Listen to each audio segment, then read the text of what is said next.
Do you know why God gave you a spiritual gift? It's not to impress, it's to bless.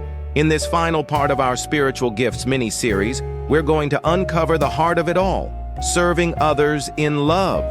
Let's dive in. Your spiritual gift is not about spotlight, it's about service. 1 Peter 4:10 says, "Each of you should use whatever gift you have received to serve others as faithful stewards of God's grace." That means every gift, teaching, helping, giving, encouraging, is a way to pour out God's love to others. Paul reminds us in 1 Corinthians 13, "Even if we have all the gifts but lack love, we gain nothing." Your gift is powerful, but without love, it's empty. Love is the fuel, the reason, the purpose. Jesus washed feet. He served, and he calls us to do the same.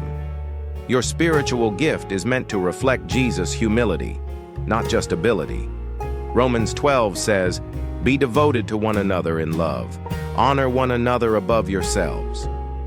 Who can I serve with the gift you've given me? Because your gift has a purpose, and that purpose is love. Don't wait to be perfect. Start serving today. Let God's love flow through you, and the world will see Jesus in action.